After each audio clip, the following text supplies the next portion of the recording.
সম্মানিত দিনী ভাই ও বোনেরা, বর্তমান সময়ে আজকে আমাদের ইন্ডিয়াতে মুসলিমদের ওপর বিভিন্ন দিক থেকে অত্যাচার জুলুম বিভিন্ন দিক থেকে গ্রাস করে নিয়েছেন। আজকে মুসলিমরা এমন একটা সমস্যার মধ্যেও জীবনযাপন করছে। আজকে মুসলিমরা এমন একটা সমস্যা, এমন একটা প্রবলেমের মধ্যে জীবনযাপন করছে যে এই সমস্যা থেকে মুসলমানেরা কিভাবে বের হবে, কি করবে, কোনো রাস্তা খুঁজে পাওয়া যাচ্ছে না। আজকে ভারতবর্ষের পরিস্থিতি আপনারা বুঝতে পাচ্ছেন, আজকে ভারতবর্ষের সিচুয়েশন আপনারা বুঝতে পাচ্ছেন। আজকে আমাদের ইন্ডিয়ার সিচুয়েশন, বিশেষ করে আমাদের মালদার সিচুয়েশনের কথা আমি আপনাকে বলি। এমন একটা পরিস্থিতি তৈরি হয়ে গেছে, এমন একটা সিচুয়েশন তৈরি হয়ে গেছে যে এই সিচুয়েশনে যে আপনি এই সমস্যাটা সমাধান করার জন্য যে আপনি প্রতিবাদ করবেন, সরকারের বিরুদ্ধে যে আপনি প্রতিবাদ করবেন, আঙ্গুল তুলবেন, এর মতন ক্ষমতা আপনার নাই। আর আপনি যদি আঙ্গুল তুলেন তাহলে এই সমস্যা সমাধান হবে না। আপনি হয়তো ভাবতে পারেন যে ভারতবর্ষের নেতারা আমাদের ওপর এই সমস্যা নিয়ে আসছে, এই জন্য আমরা অনেকেই রাস্তায় নেমেছিলাম এবং রাস্তায় নামার চেষ্টা করি যে এই বিষয়ে আমরা আন্দোলন করি। তাহলে আমি আপনাকে বলি যে ফেসবুক, ইউটিউবের ভাইরাল খবর আপনারা জানেন যে কলকাতা হাইকোর্টের উকিল বা আইনজীবী মোফাক্কিরুল ইসলাম, তিনাকে গ্রেপ্তার করা হয়েছেন সরকারের পক্ষ থেকে, প্রশাসনের পক্ষ থেকে তাকে গ্রেপ্তার করা হয়েছে। তাকে একটা মামলার জন্য তাকে গ্রেপ্তার করা হয়েছে। জি, তাকে কেন গ্রেপ্তার করা হয়েছে, এর পিছনে কারণ কি, কিসের জন্য গ্রেপ্তার করে, এই বিষয়ে আমি আপনাকে কিছু বলতে পারবো না। কেননা আমি হাসানুজ্জামান কোনো নেতা নয় এবং কোনো উকিলও নয় এবং কোনো আইনজীবী নয়, প্রশাসনের লোক নয় যে আমি আপনাকে বলবো। আমার এই সম্পর্কে বলার অধিকার নাই, আমি বলার অধিকার রাখি না, কেননা আমি এ বিষয়ে জ্ঞান রাখি না। শুধু আমি আপনাকে এতটুকুই বলতে চাই যে বর্তমান সিচুয়েশনে আপনি যদি প্রতিবাদ করতে চান, আন্দোলন করতে চান, আপনাকে জেলে ভরে দেওয়া হবে, অ্যারেস্ট করে নেওয়া হবে, গ্রেফতার করে নেওয়া হবে। তো তার মানে আপনাকে আমি যেটা বুঝাতে চাইছি সেটা হলো এই যে বর্তমান সিচুয়েশনে এই সমস্যা যদি আপনি সমাধান করতে চাই, তাহলে একটাই মাত্র উপায় আছেন, যেই উপায়ে সমস্যা সমাধান করা সম্ভব, যেই উপায়ে সমস্যাটা আমাদের সমাধান হবে, সেই উপায় কি, সেটা হলো যে আল্লাহ তাবারক ওয়া তাআলা যদি আমাকে আপনাকে সাহায্য করে, তাহলে আপনি এই সমস্যা থেকে বেরিয়ে আসতে পারবো। আর আল্লাহ যদি সাহায্য না করে, তাহলে এই সমস্যা থেকে বেরিয়ে আসতে পারবো না। আল্লাহর সাহায্য ছাড়া আমরা এখন নিরুপায়। আল্লাহ সাহায্য যদি করে তাহলে আমরা করব। আপনারা জানেন যে এই সমস্যা শুধু নতুন সমস্যা নয়, এই পূর্বে অনেক সমস্যা আমরা দেখেছি, যেমন এর আগে আমরা দেখেছিলাম যে সমস্যাগুলো আমরা যেমন দেখেছিলাম, মুসলিমের ওপর সমস্যা এসেছিল করোনা ভাইরাস সমস্যা এসেছিল। সেই করোনা ভাইরাস সবাই আতঙ্ক হয়ে গেছে, মাস্ক ব্যবহার করছিল, করোনা ভাইরাস থেকে বাঁচার চেষ্টা করেছিল, সবাই আতঙ্কিত হয়ে গিয়েছে করোনা ভাইরাস। আলহামদুলিল্লাহ, এই করোনা ভাইরাস আমাদের সমাজ থেকে, আমাদের কাছ থেকে বিদায় নিয়েছে, চলে গিয়েছে। এবং আসামে আপনারা জানেন অনেক দিন আগে আসামে এনআরসি হয়েছিল, এবং আমাদের ভারতবর্ষ আরেকটা সমস্যা যেটা এসেছিল সেটা হচ্ছেন যে লকডাউন হয়েছিল, সব জায়গা বন্ধ করে দেওয়া হয়েছিল। এরকম হাজারো সমস্যা, এরকম কিছু সমস্যা আমরা সম্মুখীন হয়েছি, সেটা আমাদের কাছ থেকে চলে গিয়েছে। এখন আমাদের যে সমস্যাটা এসেছে সেটা কি, সেটা হলো যে বর্তমান সময়ে মুসলিমদের ওপর জুলুম করা হচ্ছে, চারিদিক থেকে জুলুম করা হচ্ছে, অত্যাচার করা হচ্ছে, তাদেরকে গ্রেপ্তার করে নেওয়া হচ্ছে। তো আমি হাসানুজ্জামান বলি যে এই বিষয়ে যদি আপনি আন্দোলন করেন, এই বিষয়ে আপনি যদি মাঠে নেমে আন্দোলন করেন, তাহলে এই বিষয়ে লাভ হবে কি হবে না এটা সম্পূর্ণ আমি বলতে পারবো না, তবে আমি আপনাকে পরামর্শদাতা হিসাবে এটা বলতে পারি যে আপনি যদি আল্লাহর সাহায্য কামনা করেন তাহলেই উপায় আছে। কেননা আল্লাহ তাবারক ওয়া তাআলা পবিত্র কোরআনুল কারীম সূরা তাগাবুনের মধ্যে বলছেন, আল্লাহ তাবারক ওয়া তাআলা বলছেন, মা আসাবা মিন মুসিবাতিন ইল্লা বিইজনিল্লাহ। আল্লাহ বলছেন যে তোমাদের মধ্যে, তোমাদের ওপর যত সমস্যা তোমরা দেখতে পাচ্ছ, সমস্ত সমস্যা কার অনুমতিতে আসে জানো? আমি আল্লাহর অনুমতিতে আসে। আল্লাহর অনুমতি এসেছিল, ওই জন্য করোনা ভাইরাসের মতন সমস্যায় এসেছিল। আল্লাহর অনুমতি ছিল, ওই জন্য লকডাউন হয়েছিল। আল্লাহর অনুমতি এখন আছে, ওই জন্য এসআইআর সমস্যা দিয়ে আল্লাহ তাবারক ওয়া তাআলা মুসলিমদেরকে হেনস্থা করা হচ্ছেন। আপনি মনে করবেন না যে এটা মোদির চক্রান্ত। মোদি হলো মাধ্যম, অমিত শাহেরা হলো মাধ্যম, কিন্তু মেন যেটা আছে সেটা হচ্ছেন আল্লাহ। আল্লাহ আমাদের এই সমস্যা দিয়েছেন। কেননা আল্লাহ যদি কোনো সমস্যা পৃথিবীর বুকে দেয় তো কোনো মায়ের বা তার ক্ষমতা নেই যে এই সমস্যাটাকে রোখবে। আপনার ধারণা হতে পারে যে আমাদেরকে অমুসলিমরা আমাদের ওপর জুলুম করছে, এই সমস্যা চক্রান্ত করছে, কিন্তু আপনি জানেন না যে ওপরে একজন আছে আল্লাহ তাবারক ওয়া তাআলা। আল্লাহ তাবারক ওয়া তাআলার অনুমতি আছে, আল্লাহ তাবারক ওয়া তাআলার পারমিশন আছে, এই জন্য সমস্যা এসেছে। কেন আপনি একটু ভেবে রাখেন যে যেই আল্লাহ তাবারক ওয়া তাআলা এই পৃথিবী কন্ট্রোল করছেন, এই পৃথিবী যে আল্লাহ তাবারক ওয়া তাআলা পরিচালিত করছে, এই পৃথিবী তাদের তৈরি করেছেন, যেই আল্লাহ তাবারক ওয়া তাআলা ফেরাউনকে মেরেছেন, আবু জেহেলকে মেরেছেন, আবু লাহাবকে মেরেছেন, সে আল্লাহ কি নরেন্দ্র মোদীকে মারতে পারবে না ভাবছেন? মারতে পারবে না? তার ক্ষমতাকে কেড়ে নিতে পারবে না? অবশ্যই পারবে, কিন্তু আল্লাহ চায় না। আল্লাহ অমুসলিমদের মাধ্যমে আমাদের ওপর বিপদ আপদ দিয়ে দিয়েছেন। সূরা রোমের মধ্যে আল্লাহ তাবারক ওয়া তাআলা বলছেন, জাহারুল ফাসাদু ফিল বাররি ওয়াল বাহর বিমা কাসাবাত আইদিন নাস। পৃথিবীর মানুষ, তোমাদের ওপর যেই সমস্যাগুলো আসছে বর্তমান সময়ে, তোমাদের যে এসআইআর নামে যে সমস্যাগুলো তোমরা দেখতে পাচ্ছ, এই সমস্যাগুলো তোমাদের ওপর কেন আসছে শুনে নাও বান্দা। আল্লাহ তাবারক ওয়া তাআলা বলছেন যে এগুলো হলো তোমাদের কৃতকর্ম, এগুলো হলো তোমাদের উপযুক্তি, এটা হলো তোমাদের হাতের কামাই, এটা হলো তোমাদের হাতের কামাই। এ কথা আল্লাহ তাবারক ওয়া তাআলা বলছেন। তার মানে বোঝা যাচ্ছে যে আমাদের ওপর বর্তমানে যে সমস্যা, যে এসআইআর নামে যে সমস্যা চলছে, এই সমস্যা কিসের জন্য এসেছে? আমাদের নিজের কারণে, আমাদের নিজের কারণে। আমরা এই সমস্যা ডেকে নিয়ে এসেছি, অন্য কোনো মানুষ ডেকে নিয়ে আসেনি। আমরা এই সমস্যা নিয়ে এসেছি, অন্য কেউ নিয়ে আসেনি। আপনি বলবেন কেমন কথা, আমরা কি করেছি? জি, কি করেছি? আমাদের ওপর সমস্যা এসছে কেন? কারণ হলো আজকে আমরা আমাদের হাত দ্বারা এমন এমন গুনাহ, এমন এমন পাপ, এমন এমন গুনাহ কাজ করেছি যেই গুনাহ করা আমাদের উচিত হয়নি। এমন পাপ করেছি যেই পাপ করা আমাদের উচিত হয়নি। এরকম আজকে আমরা পাপ করে নিয়েছি। আপনি বলবেন কি পাপ আমরা করেছি? আপনি যদি পাপের কথা বলতে চান তো মুসলিমরা মুসলমান হওয়ার পর অসংখ্য পাপ, অসংখ্য গুনার মধ্যে লিপ্ত আছে, অসংখ্য গুনার মধ্যে লিপ্ত আছে। তার মধ্যে কয়েকটা পাপ আমি আপনাকে স্মরণ করাই, তাহলে আপনি বিষয়টা বুঝতে পারবেন যে আমরা কি কি পাপ পৃথিবীর বুকে করেছি। কয়েকটা পাপের কথা আমি আপনাকে স্মরণ করাচ্ছি।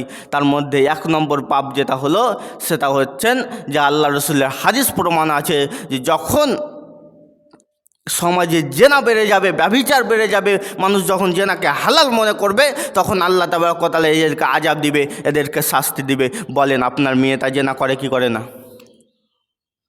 আরে আপনি যেই ছেলেটাকে মানুষ করেছেন তার দিন রাত অতিবাহিত হয়, তার সকাল শুরু হয় জেনা দিয়ে।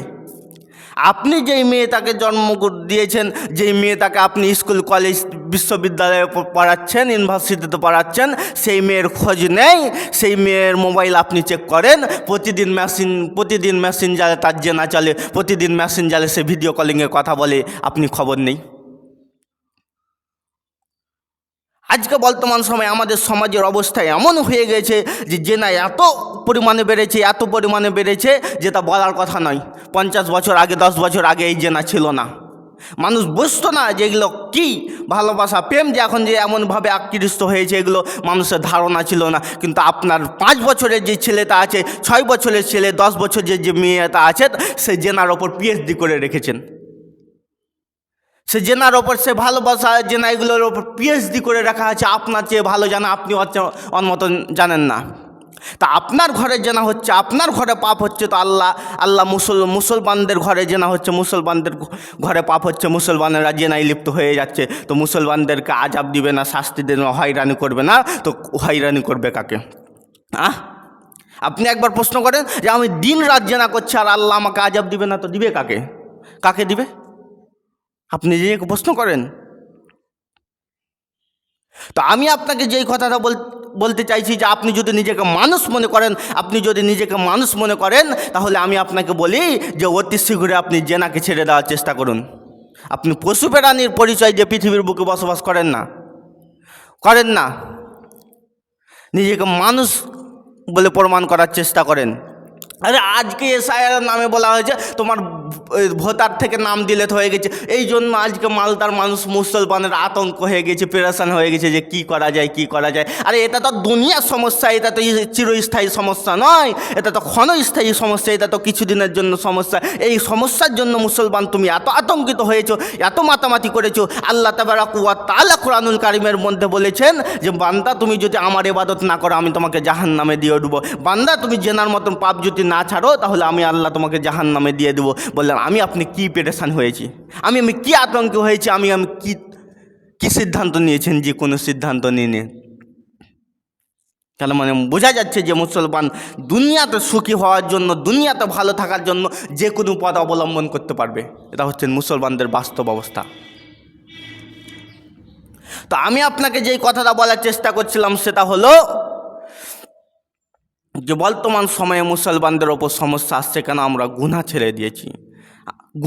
আমরা গুনাহকে ছাড়তে পারিনি, আমরা পাপ কাজকে ছাড়তে পারিনি। আজকে আমরা মুসলিমরা গুনার মধ্যে লিপ্ত হয়ে গেছি। এভাবে অসংখ্য গুনাহ বলা যায়, এই গুনাতে আজকে মুসলিম জাতি উম্মা আজকে লিপ্ত হয়ে আছে। তো আল্লাহ এই কথাই বলছেন যে তোমরা এমন গুনাহ করেছে, এমন পাপ করেছে, যেই পাপের কারণে আল্লাহ বাধ্য হয়েছে আমাদের ওপর সমস্যা চাপিয়ে দেওয়ার জন্য, আর মাধ্যম অবলম্বন করেছে নরেন্দ্র মোদী। কথা কি বুঝতে পারছেন আপনি?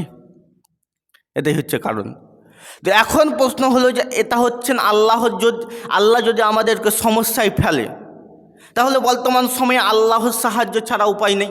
আল্লাহ আমাকে আপনাকে সাহায্য করবে, তাহলে আপনি বাঁচতে পারবো। আর আল্লাহ যদি সাহায্য না করে তো পৃথিবীর কোনো মায়ের বাতার দম নাই যে এই সমস্যাটাকে সম্মুখীন করবে, দম নেই।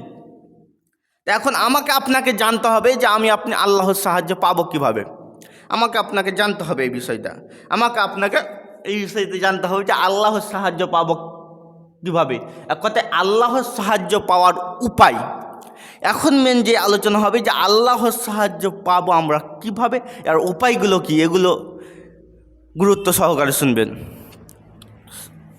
প্রথমত একটি বিষয় আমি আপনাকে স্মরণ করাই যে পৃথিবীটা যত নবী রসুল এসেছিল, আদম থেকে নিয়ে মুহাম্মদ সাল্লাল্লাহু আলাইহি সাল্লাম, যত নবী রসুল পৃথিবীতে এসেছিল সবাই কিন্তু দাওয়াতি কাজ করতে করতে তার উম্মতকে যে হেদায়েত দিতে পেরেছে এরকম কোনো ব্যাপার নয়। তো আমাদের শেষ নবী মুহাম্মদ সাল্লাল্লাহু আলাইহি সাল্লাম দাওয়াতি কাজ করেছেন। তা আল্লাহ বলছেন যে মুহাম্মদ সাল্লাল্লাহু আলাইহি সাল্লাম দাওয়াতি কাজে সাকসেস হয়েছে কেন? কারণ আমি আল্লাহ তাবারক ওয়া তাআলা মুহাম্মদ সাল্লাল্লাহু আলাইহি সাল্লামকে সাহায্য করেছি। আমি আল্লাহ তাবারক ওয়া তাআলা মুহাম্মদ সাল্লাল্লাহু আলাইহি সাল্লামকে যদি সাহায্য না করতাম তাহলে মুহাম্মদ সাল্লাল্লাহু আলাইহি সাল্লাম কখনো দাওয়াতি কাজ করতে গিয়ে সফলতা অর্জন করতে পারতো না, সাকসেস হতে পারতো না। তো চলেন সূরা নাসরের মধ্যে আল্লাহ তাবারক ওয়া তাআলা বলেছেন যে সাহাবীরা কিভাবে আল্লাহর সাহায্য পেয়েছিল, নবী রাসূলরা কিভাবে আল্লাহর সাহায্য পেয়েছিল। আল্লাহ তাবারক ওয়া তাআলা সূরা নাসরের মধ্যে বলছেন, ইজা জাআ নাসরুল্লাহি ওয়াল ফাত ওয়া রাআইতান নাসা ইয়াদখুলুনা ফি দীনিল্লাহি আফওয়াজা ফাসাব্বিহ বিহামদি রাব্বিকা ওয়াস্তাগফির ইন্নাহু কানা তাওয়াবা। আল্লাহ তাবারক ওয়া তাআলা পবিত্র কোরআনুল কারীমের মধ্যে বলছেন, আল্লাহ তাবারক ওয়া তাআলা পবিত্র কোরআনুল কারীমের মধ্যে বলছেন ইজা জাআ নাসরুল্লাহি ওয়াল ফাত।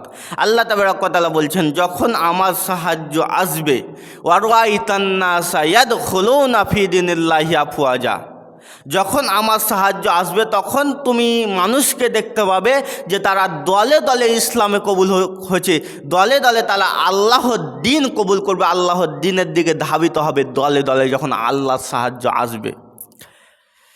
আল্লাহর সাহায্য কখন এসেছিল? মুহাম্মদ সাল্লাল্লাহু আলাইহি সাল্লামের ওপর। মুহাম্মদ সাল্লাল্লাহু আলাইহি সাল্লাম দাওয়াতি কাজ করতে করতে আল্লাহর সাহায্য এসেছিল। এই জন্য মক্কা মদিনা শেষের দিকে, শেষ প্রান্তে যখন এসে গিয়েছিল, তখন কাফের মুশরিকরা বুঝতে পারলো যে আমরা যেই পথ অবলম্বন করছি, যেই রাস্তায় চলছে, এই রাস্তা হলো ভুল রাস্তা। মুহাম্মদ সাল্লাল্লাহু আলাইহি সাল্লাম যেটা বলেছিল সেটা হলো সঠিক রাস্তা। এটা মানুষ যখন বুঝতে পারলো, মক্কা মদিনা ইয়ামান চারিদিক থেকে মানুষ দলে দলে ইসলাম কবুল করার জন্য আসছে। যেমন বর্তমান সময়ে ভোটের জন্য মিছিল করা হয়, বর্তমান সময়ে ভোটের যেমন মিছিল করা হয়, নিজের পার্টির জন্য যেমন মিছিল করা হয়, গুণগান গাওয়া হয়, ঠিক সেরকমভাবে মক্কা মদিনার বুকে মুহাম্মদ সাল্লাল্লাহু আলাইহি সাল্লামের হাতে ইসলাম কবুল করার জন্য মানুষ দলে দলে তাকবীর দিতে দিতে আল্লাহ রাসূল সাল্লাল্লাহু আলাইহি সাল্লামের হাতে বায়াত করে তারা ইসলাম ধর্ম গ্রহণ করছে। এই দৃশ্য দেখে সাহাবীরা তো খুশিতে আত্মহারা। সাহাবীরা তো বলছেন যে আমরা দাওয়াতি কাজ সম্পূর্ণভাবে পৌঁছে দিয়েছি, আমরা তো আনন্দিত, আমরা তো সাকসেস হয়ে গেছি। এইভাবে তারা খুশিতে আত্মহারা। তখন আল্লাহ বলছেন, মুহাম্মদ তুমি বলে দাও তোমার সাহাবীকে তুমি জানিয়ে দাও। কি? তুমি তাদেরকে জানিয়ে দাও যে এই খুশি তোমাদের নয়, তোমরা নিয়ে আসতে পারোনি, আমি আল্লাহ স্বয়ং সাহায্য করেছি, এই জন্য খুশি হয়েছে, অর্থাৎ আমি আল্লাহ সাহায্য করেছি, এই জন্য তোমরা এই দাওয়াতি কাজে সাকসেস হয়েছো। আর যা সাকসেস হয়েছে, সফল হতে পেরেছো, আমি আল্লাহ সাহায্য করেছি। অতএব তোমাদেরকে যদি আত্মহারা হতে হয়, এই শুকরিয়া আদায় যদি করতে হয়, তোমাকে যদি আনন্দিত ভোগ করতে হয়, তো তোমরা আল্লাহর কাছে ক্ষমা চাও, আল্লাহর কাছে মাপ চাও, তাহলে তিনি তোমাদেরকে মাফ করে দিবে, তিনি তোমাদেরকে ক্ষমা করে দিবে। তার মানে বোঝা যাচ্ছে যে আল্লাহ তাবারক ওয়া তাআলা মুহাম্মদ সাল্লাল্লাহু আলাইহি সাল্লামকে সাহায্য করেছিলেন, এই জন্য সাহায্য হয়েছিল। আপনারা অসংখ্য যুদ্ধের ঘটনা শুনেছেন, বদরের যুদ্ধ শুনেছেন, উহুদের যুদ্ধ শুনেছেন, তারপরে মুতার যুদ্ধ, এরকম বিভিন্ন রকম যুদ্ধ হয়েছিল সাহাবীদের সঙ্গে। তো ওই যুদ্ধের বেশিরভাগ ঘটনা যদি আপনি দেখেন, তো তার মধ্যে সাহাবীদের সংখ্যা, মুসলিমদের সংখ্যা কম আর কাফেরদের সংখ্যা বেশি। এরপরে মুসলিমরা বেশিরভাগ যুদ্ধতে জয়লাভ করেছেন আর অমুসলিমরা বেশিরভাগ যুদ্ধতে হেরে গিয়েছেন। কেন? কারণ আল্লাহ বলছেন যে সংখ্যায় কম হোক না কেন, সংখ্যায় যত কম হোক না কেন, আমি আল্লাহ সাহায্য করেছি, এই জন্য মুসলিমরা জয় করেছেন। আমি আল্লাহ সাহায্য করেছি, এই জন্য মুসলিমরা বিভিন্ন যুদ্ধতে জয়লাভ করেছেন। তার মানে বোঝা যাচ্ছেন যে সাহাবীদেরকে আল্লাহ সাহায্য করেছিলেন, নবীদেরকে আল্লাহ সাহায্য করেছিলেন, এই জন্য তারা জীবন চলার পথে আল্লাহর সাহায্য ছিল, সেই জন্য তারা সাকসেস হয়েছেন, সফলতা অর্জন করেছেন। এখন আমরা আল্লাহর সাহায্য পাবো কিভাবে? কিভাবে আমরা আল্লাহর সাহায্য পাবো? আমাদের ওপর আল্লাহর সাহায্য আসবে কিভাবে? তো কয়েকটা পয়েন্ট আমি আপনার সামনে উল্লেখ করব, বা কয়েকটা বিষয় আমি আপনার সামনে উল্লেখ করব। এই বিষয় যদি আমরা মুসলিম উম্মাহ নিয়মিতভাবে ফলো করতে পারি, এই বিষয়গুলোকে নিয়মিতভাবে আমাদের জীবনে যদি আমরা বাস্তবায়িত করতে পেরে নিই, তাহলে আল্লাহ তাবারক ওয়া তাআলা স্বয়ং আমাদেরকে সাহায্য করবে। কি করবে? আল্লাহ তাবারক ওয়া তাআলা স্বয়ং আমাদেরকে সাহায্য করবেন। সেটা কি? এক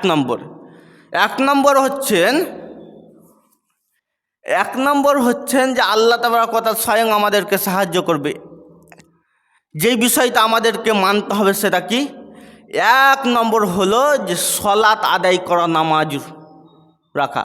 আল্লাহ তাবারক ওয়া তাআলা সূরা বাকারার মধ্যে বলেছেন যে ইয়া আইয়ুহাল্লাযিনা আমানুস্তাইনু বিস-সাবরি ওয়াস-সালাহ ইন্নাল্লাহা মা'আস-সাবিরিন।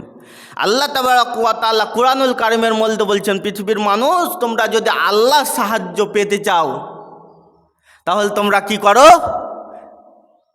ওয়াস্তাইনু বিস-সাবরি ওয়াস-সালাহ, তোমরা যদি আল্লাহর সাহায্য পেতে চাও, তাহলে ধৈর্য এবং সালাতের মাধ্যমে তোমরা আল্লাহর সাহায্য কামনা করো। তার মানে আল্লাহর সাহায্য পাওয়ার একটা মাধ্যম হচ্ছেন সালাত। আপনি যদি সালাত আদায় করে আল্লাহর কাছে যদি কান্নাকাটি করে বলতে পারেন, আল্লাহ বর্তমান সময়ে এই সমস্যা থেকে আমাকে বাঁচান, আমাদেরকে বাঁচান, আমরা কঠিন পরিস্থিতিতে জীবনযাপন করছি, বাঁচান, এইভাবে আপনি যদি সালাত আদায় করেন তাহলে আল্লাহ আপনাকে সাহায্য করবে। মুআজ বিন জাবাল বলছেন যে আল্লাহ রসুল সাল্লাল্লাহু আলাইহি ওয়াসাল্লাম আমাকে 10টি উপদেশ দিয়েছেন, তার মধ্যে একটি উপদেশ হলো যে ওয়ালা তাতরুকান্না সলাতান মাকতুবাতান মুতাআম্মিদান ফাকাদ বারিয়াত মিনহু জিম্মাতুল্লাহ। মুআজ, তুমি কখনো ইচ্ছাকৃতভাবে 5 ওয়াক্ত সালাত আদায় করো না, ছাড়ো না। মুআজ তুমি কখনো ইচ্ছাকৃতভাবে 5 ওয়াক্ত সালাত ছেড়ে দিও না।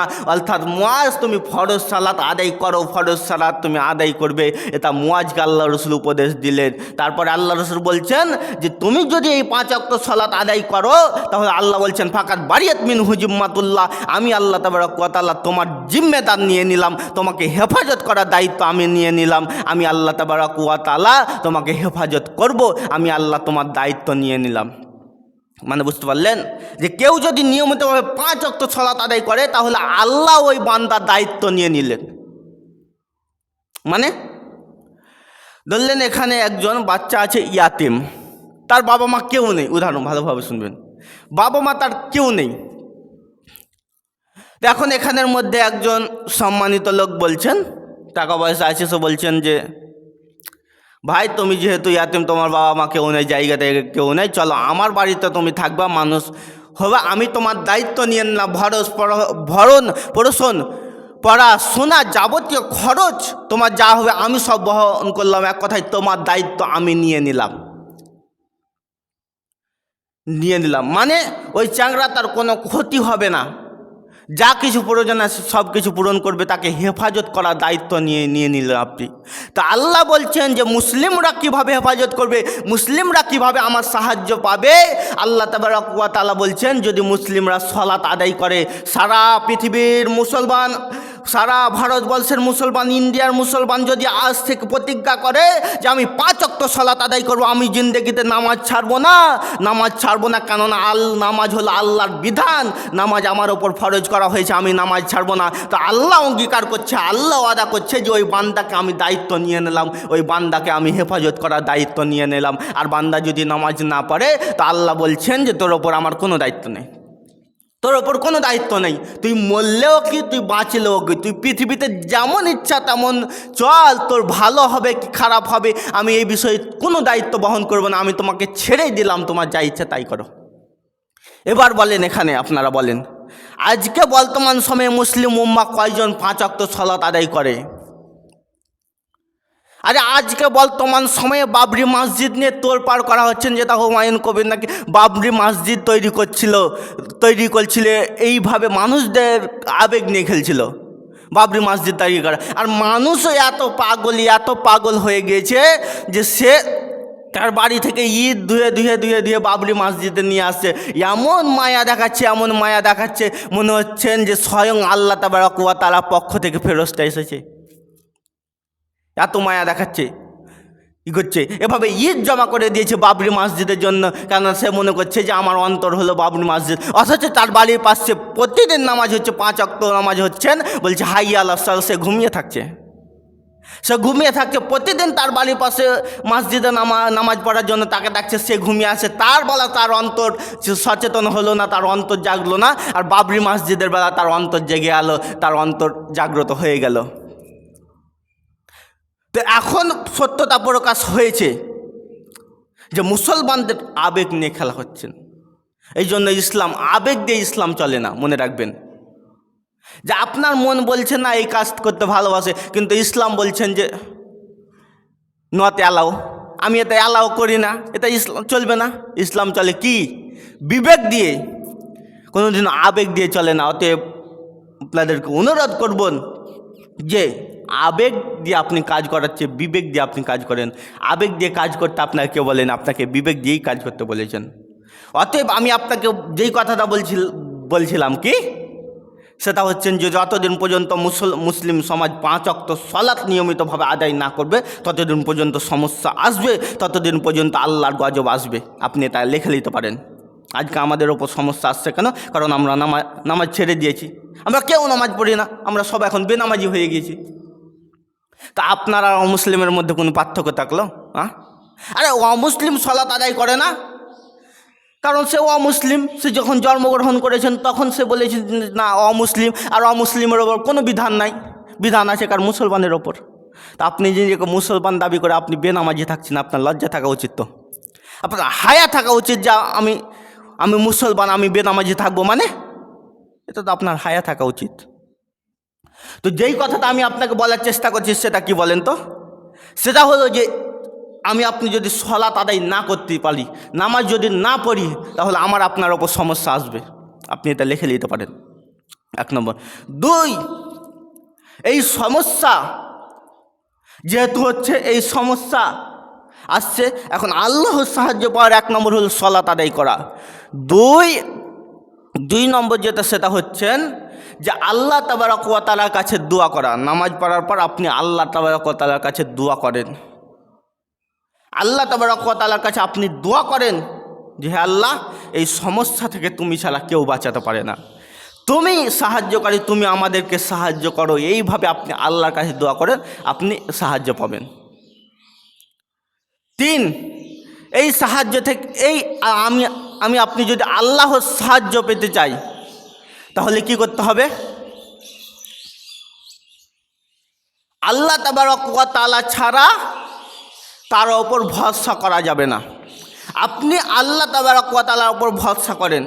আপনি ইতিহাস পড়ে দেখেন নবী রসুলদের, যে নবী রসুলেরা যত কঠিন পরিস্থিতির সম্মুখীন হয়েছে, যতই কঠিন পরীক্ষায় এসেছে, যতই কঠিন আযাব বিপদ এসেছে, নবীদের একটাই কাজ, সেটা আল্লাহর ওপর ভরসা করা। কেননা আল্লাহ ছাড়া কোনো মানুষ নেই যেই মানুষটা আমাকে আপনাকে বাঁচাতে পারে। ইব্রাহিম আলাইহিস সালামের ঘটনা শুনেন। আর আমার আপনার ওপর কি সমস্যা, হাজারো সমস্যার সম্মুখীন করেছেন যে ইব্রাহিম আলাইহিস সালাম। যে ইব্রাহিম আলাইহিস সালামের ঘটনা কিছুদিন আগে আপনারা শুনতে পাবেন, সেটা হচ্ছেন কুরবানি করার ঘটনা। যেই নবী তার সন্তানকে জবেহ করার জন্য আল্লাহ আদেশ দিয়েছে, স্বপ্নের মাধ্যমে জানিয়েছে, ঘটনা আপনারা শুনতে পাবেন কুরবানি সম্পর্কে। ওই নবী হাজারো সমস্যার সম্মুখীন হয়েছেন, ওই নবী হাজারো সমস্যার সমাধান হয়েছেন। আর এই এসআইআর সমস্যা কি, করোনা ভাইরাস কি, এগুলো লকডাউন, এগুলো কি সমস্যা? এগুলো কিছুই সমস্যা নয়, হাজারো সমস্যার সম্মুখীন করেছে কে? ইব্রাহিম আলাইহিস সালাম। আপনি ঘটনা পড়ে দেখেন যে ইব্রাহিম আলাইহিস সালাম যত সমস্যায় পড়েছে, অন্য কোনো নবী তত সমস্যায় পড়েনি। তার মধ্যে সবচেয়ে কঠিন সমস্যা আমি আপনাকে একটু দেখাই। ইব্রাহিম আলাইহিস সালামকে নমরুদ বলছেন যে তোমাকে আগুনে নিক্ষেপ করব। ইসলামের দাওয়াত দিতে গিয়েছে, ইব্রাহিম আলাইহিস সালামকে আগুনে নিক্ষেপ করছে। দেখেন তাদের আল্লাহ ভরসাটা কতটা, আমি আপনাকে দেখাচ্ছি আল্লাহ ভরসাটা কতটা। আগুনে নিক্ষেপ করছে, তখন ইব্রাহিম আলাইহিস সালাম কি বলছেন যে হাসবুনাল্লাহু ওয়া নি'মাল ওয়াকিল, যে আল্লাহ আমার জন্য যথেষ্ট, আর তিনি আমাদেরকে সঠিক কোনো পরিত্রাণ দিবে, তিনি আমাদেরকে বাঁচাবেন, তিনি আমাদেরকে বাঁচাবেন। এই ভরসা নিয়ে কাজ করছে, তাকে আগুনে নিক্ষেপ করা হয়েছে। তখন আল্লাহ বলছেন আগুন তুমি ইব্রাহিমের জন্য ঠান্ডা হয়ে যাও, তুমি ইব্রাহিমের জন্য ঠান্ডা হয়ে যাও, ইব্রাহিমের যেন কোনো ক্ষতি না হয়, আগুন তুমি ঠান্ডা হয়ে যাও। সঙ্গে সঙ্গে আগুন ঠান্ডা হয়ে গেলে ইব্রাহিম আলাইহিস সালামের কিছুই হলো না। তখন নমরুদের দেখে অবাক হয়ে আলো, দেখে হয়ে গেল। এর নাম হলো আল্লাহ ভরসা। আর আমার আপনার আল্লাহ ভরসা কি, সেটা হচ্ছে যে যখন বিপদ আছে তখন আমি আল্লাহকে ডাকবো, বিপদ আসবে তখন আল্লাহই করব, আর আমরা আল্লাহর উপর মতে ভরসা করব না। আমাদের আল্লাহ ভরসা নাই, আমরা আল্লাহকে ভরসা করতে পারিনি। অথচ আল্লাহ কোরআনে বিভিন্ন জায়গায় বলছেন বান্দা তুমি আমাকে ভরসা করো, আমি তোমাকে সাহায্য করব। নবী রসুলদেরকে সাহায্য করেছি কেন? কারণ তারা আল্লাহকে ভরসা করেছেন। কিন্তু আমি আপনি আল্লাহকে ভরসা করতে পারছি? জি না, আমাদের ওপরে আল্লাহ ভরসা নাই। আরে আমাদের ওপরে যে আল্লাহ আছে এই কথাটা আজকে আমরা ভুলে গিয়েছি, ফলে আমাদেরকে আল্লাহ ভরসা বলেও আমরা ভুলে গিয়েছি। তো আপনি যদি আল্লাহর সাহায্য পেতে চান তো আল্লাহর ভরসা করতে হবে। আপনি পৃথিবীর কোনো মানুষের কাছে কিছু যদি চান তাহলে তার ওপর আপনার ভরসা করতে হবে যে না, আমি আমাদের গ্রামের মেম্বারের কাছ থেকে 5,000 টাকা চাইছি, তো তিনি দিবে কিনা এই ভরসা যদি আপনার ওপর থাকে, তার ওপর থাকে, তাহলে সে আপনাকে দিবে। আর তার ওপর ভরসা না থাকলে আপনি পাবেন না। তো আল্লাহর সাহায্য আপনি যদি পেতে চান তো আল্লাহর ভরসা থাকতে হবে। হাজারো সমস্যা আসুক না, হাজারো বিপদ আসুক না কেন, আপনাকে বলতে হবে যে ইন্না লিল্লাহি ওয়া ইন্না ইলাইহি রাজিউন, আমরা আল্লাহর জন্য এসেছি, তার নিকট আমরা ফিরে যাব। অতএব সমস্যা এসেছে, আল্লাহ সমাধান করবে, অতএব আমি আপনি চিন্তিত হওয়ার কোনো ব্যাপার নেই, আমি আপনি চিন্তিত হওয়ার কোনো ব্যাপার নেই, আল্লাহ সাহায্য করবে।